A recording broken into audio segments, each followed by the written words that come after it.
नमस्कार साथियों, आप सभी का हमारे YouTube चैनल पर स्वागत है। साथियों, हम बात करेंगे रीट पात्रता परीक्षा 2025 को लेकर। साथियों, रीट का जो एग्ज़ाम है वो 27 और 28 फरवरी को आयोजित हो चुका है। यहाँ पर साथियों 27 फरवरी को केवल L1 का पेपर हुआ था फर्स्ट शिफ्ट में, और 27 तारीख को हुई सेकंड शिफ्ट में L2 का पेपर था, जिसमें सामाजिक विज्ञान और विज्ञान वाले अभ्यर्थी शामिल थे। और 28 तारीख को जो पेपर हुआ, 28 फरवरी को, केवल L2 के विद्यार्थियों का था। साथियों, सभी साथियों ने पेपर दे दिया है, पेपर अच्छे से हुआ है, और आपको जो उत्तर कुंजी है उसी का इंतज़ार है। अब यहाँ पर बोर्ड है, वो कब तक इसकी आंसर की जारी करेगा, तो आंसर की कब तक आ सकती है, साथ ही इसका पेपर है जो कब तक अपलोड किया जाएगा, क्योंकि इस बार अभ्यर्थियों को पेपर साथ में नहीं दिया गया है, तो अपना उत्तर वो कैसे मिलान करें। तो इसका जो पेपर है वो कब तक वेबसाइट पर अपलोड होगा, इसको लेकर भी यहाँ पे चर्चा चल रही है। साथियों, यहाँ पर सभी अभ्यर्थियों की मांग है कि आंसर की है वो जल्द से जल्द जारी होनी चाहिए। लेकिन यहाँ पर आंसर की जो देरी होने की जो वजह है, वो आपकी जो 10वीं और जो 12वीं बोर्ड एग्ज़ाम है वो बताई जा रही है साथियों, क्योंकि वर्तमान में 10वीं और 12वीं बोर्ड के एग्ज़ाम चल रहे हैं। इस वजह से यहाँ पर आंसर की जो जारी करने में देरी हो रही है।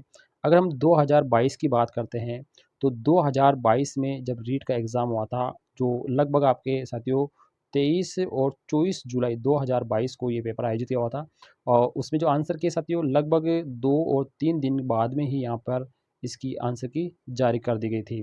ठीक है? तो इस बार यहाँ पर जब पेपर 28 फरवरी 27-28 फरवरी को हो चुका है, अब तक आंसर की जारी नहीं की। इसका एक बड़ा रीज़न है, क्योंकि यहाँ पर वर्तमान में 10वीं बोर्ड है साथियों, उसके एग्ज़ाम चल रहे हैं, साथ ही 12वीं बोर्ड के भी एग्ज़ाम चल रहे हैं।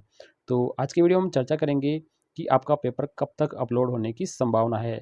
तो साथियों, आपका पेपर है वो आपके 15 मार्च के आस-पास अपलोड होने की पूरी संभावना यहाँ पर बताई जा रही है। पेपर भी अपलोड हो जाएगा और आपकी आंसर की भी है वो 15 मार्च के आस-पास यहाँ पर जारी होने वाली है। ठीक है? साथियों, तो आप यहाँ पर इंतज़ार करिए। वैसे साथियों, आपने विभिन्न प्लेटफ़ॉर्म से मिलान कर लिया होगा आंसर की का, ठीक है? और आप अपनी पात्रता क्लियर भी कर रहे होंगे। तो अब हम जानते हैं पर लोगों का विचार है कि जो रीट 2024 है, उसका जो रिज़ल्ट है वो कब तक आएगा। तो यहाँ पर बोर्ड परीक्षाओं के कारण है वो रिज़ल्ट इस बार देरी होने की संभावना है। यहाँ पर जो रिज़ल्ट है साथियों काफ़ी लेट आने वाला है। आपको मैं बता दूँ कि रिज़ल्ट इसका कब तक आएगा, तो पहले तो हम आंसर की बात कर लेते हैं, तो 15 मार्च के लगभग आपकी आंसर की जारी कर दी जाएगी। अब यहाँ पर 15 मार्च को आपकी आंसर की भी जारी हो जाएगी, साथ ही यहाँ पे साथियों पेपर भी अपलोड कर दिया जाएगा। ठीक है? तो यहाँ पर साथियों आप L1 के हो या आप L2 के हो, दोनों ही आप अपने-अपने पेपर से मिलान करके अपनी पात्रता चेक कर सकते हैं। पात्रता के लिए थोड़ा-सा मैं आपको बताना चाहूँगा साथियों कि अगर आप जनरल कैटेगरी के हैं, तो आपको यहाँ पर 90 जो मार्क्स है वो लाना ज़रूरी है। यानी अगर आप 90 मार्क्स लेकर आते हैं, तो आप जनरल कैटेगरी से आराम से पात्रता क्लियर करेंगे। इसके अलावा अगर आप साथियों ओबीसी कैटेगरी से हैं, आप एससी कैटेगरी से हैं, आप अगर एसटी कैटेगरी से हैं, या साथियों आप ईडब्ल्यूएस कैटेगरी से हैं, तो आपको यहाँ पे साथियों 82 मार्क्स लाना ज़रूरी है। ठीक है? कितने मार्क्स साथियों? 82 मार्क्स लाना आपको ज़रूरी है, तभी आपकी पात्रता क्लियर होने वाली है।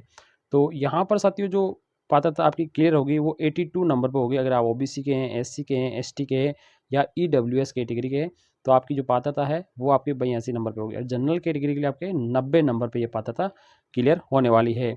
अगर हम बात करते हैं अगर दूसरे की, तो साथियों यहाँ पर जो अदर कैटेगरी है, जैसे विधवा है, परित्यक्ता है, भूतपूर्व सैनिक है, तो उनको यहाँ पर लगभग 75 मार्क्स लाना ज़रूरी है। उनको कितने मार्क्स लाने? लगभग 75 मार्क्स लाना ज़रूरी है उन कैटेगरीज़ के लिए। इसके अलावा जो पीएच कैटेगरी है उनके लिए यहाँ पे लगभग आपके 65 के लगभग आपको नंबर लाना है। ठीक है? तो साथियों ये तो थोड़ी चर्चा रही है हमारी पात्रता की। अब ये साथियों यहाँ पर रिज़ल्ट, यहाँ पर आपको जो बताना चाहूँगा रिज़ल्ट कब तक आने की संभावना है। तो आपका रिज़ल्ट है वो मई और जून के लास्ट में आने की संभावना यहाँ पर बताई जा रही है। क्योंकि यहाँ पे साथियों वर्तमान में 10वीं के एग्ज़ाम हो रहे हैं और 12वीं के एग्ज़ाम भी हो रहे हैं। तो आपको पता है 10वीं और 12वीं का रिज़ल्ट आने के बाद ही आपके रीट का रिज़ल्ट आएगा। ठीक है? क्योंकि रीट का रिज़ल्ट है वो 10वीं 12वीं से पहले आने की संभावना नगण्य है। ठीक है? और 10वीं 12वीं का जो रिज़ल्ट है साथियों आपका मई तक आता है। कब तक आता है साथियों? मई तक। जब मई में जब 10वीं 12वीं का रिज़ल्ट कंप्लीट आ जाएगा, तो उसके बाद में साथियों केवल रीट का ही रिजल्ट रहेगा और रीट का रिजल्ट है वो तुरंत बाद यहाँ पर जारी होने की पूरी संभावना यहाँ पर बताई जा रही है। ठीक है, तो हम यहाँ पर देखेंगे साथियों, जो 2022 की बात करते हैं साथियों, 2000 जो 22 है, उस 2022 में आपको पता है साथियों 23 और 24 जुलाई को यहाँ पर क्या हुआ, इसका एग्ज़ाम कंडक्ट कराया गया था। ठीक है, और इसके लगभग 2 दिन बाद ही यहाँ पर इसके पेपर भी अपलोड कर दिए गए थे। ठीक है, और लगभग 10-12 दिन बाद में इसकी आंसर की भी जारी हो गई थी। ठीक है, तो यहाँ पर आंसर की उसकी जारी हो गई थी। तो रिजल्ट है साथियों उसका 29 सितंबर को आ गया था। कितने साथियों, 29 सितंबर को यहाँ पर जारी कर दिया गया था। ठीक है, तो यहाँ पर 29 सितंबर को रिजल्ट आ चुका था और जुलाई में जब 23-24 जुलाई को एग्ज़ाम हुआ था और अगस्त के अंतर्गत आंसर की आई थी। कब आई थी साथियों, इसके अगस्त में आंसर की आई थी। अगस्त में आंसर की आई, जुलाई में एग्ज़ाम हुआ था, अगस्त में आंसर की आ गई, तो सितंबर में उसका रिजल्ट आ गया। तो लगभग साथियों जो रिजल्ट है ना, रिजल्ट की अगर हम बात करते हैं तो रिजल्ट आपका जो एग्ज़ाम है, जैसे हमारा एग्ज़ाम कब हुआ था, हमारा एग्ज़ाम साथियों हुआ था 28 फरवरी को, 27 और 27-28 फरवरी को हमारा एग्ज़ाम हुआ था। तो यहाँ पर हम लगभग मार्च से मार्च, अप्रैल, मई तक तो साथियों 10वीं के और 12वीं के रिजल्ट आएंगे। तो आपका जो बचता है साथियों या तो जून या जुलाई, इन 2 महीनों में आपका रिजल्ट रीट का आ जाएगा। ठीक है साथियों, क्योंकि यहाँ पर रिजल्ट इसलिए आ जाएगा कि हमारी वर्तमान में जो रीट के बाद में जो मुख्य परीक्षा होती है, क्या होती है साथियों, जो मुख्य परीक्षा आयोजित की जाएगी उसका यहाँ पर टाइम टेबल जारी हो चुका है और वो साथियों आपके 17 जनवरी 2026 में होने वाली है। ठीक है, तो जब 2026 में वो एग्ज़ाम होगा तो उससे पहले ही आपके क्या होता है, आवेदन जो फॉर्म है वो भरे जाएंगे। ठीक है, तो आवेदन जो आने की संभावना है वो आपके अक्टूबर नवंबर में आने की संभावना है। कब आने चाहते हो, जो अक्टूबर का महीना है या वो नवंबर का महीना है, तब तक आपके आवेदन कंप्लीट फिल हो जाएंगे। ठीक है, क्योंकि जनवरी में जब एग्ज़ाम है तो लगभग 2 या 3 महीने पहले फॉर्म भराए जाते हैं। जब अक्टूबर नवंबर में आपके एग्ज़ाम फॉर्म भरे जाएंगे, जो मुख्य परीक्षा जिसको अधीनस्थ बोर्ड आयोजित कराएगा उसकी मुख्य परीक्षा के जो फॉर्म भरे जाएंगे अक्टूबर नवंबर में, तो रिजल्ट साथियों आपका जून या जुलाई लास्ट है, जुलाई तक तो आने की पूरी पूरी संभावना है। नहीं तो सितंबर तो आपका लास्ट रहेगा। रीट का जो रिजल्ट है वो सितंबर लास्ट रहेगा। आप यहाँ पे मान सितंबर में आपका रिजल्ट कन्फर्म आ जाएगा। ठीक है, तो यहाँ पर साथियों आप निश्चिंत रहिए, आप बिना किसी टेंशन के आप रहिए। और साथियों जो इस बार जो आंसर की आने वाली है, इस आंसर की में अगर बात करते हैं तो कुछ जो प्रश्न है आपको बोनस के रूप में भी देखने को मिलेंगे। ठीक है, बोनस के रूप में आपको प्रश्न देखने को मिलेंगे।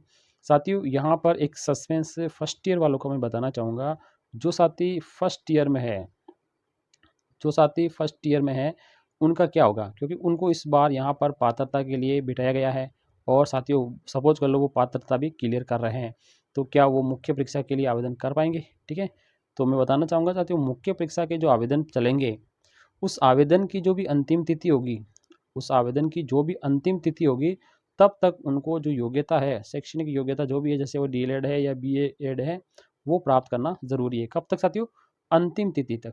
आवेदन की अंतिम तिथि जो मुख्य परीक्षा होगी आपकी, उस मुख्य परीक्षा की अंतिम तिथि तक आपको योग्यता लेना ज़रूरी है, तभी आप पात्र होंगे, वरना आप इसमें अपात्र माने जाएंगे।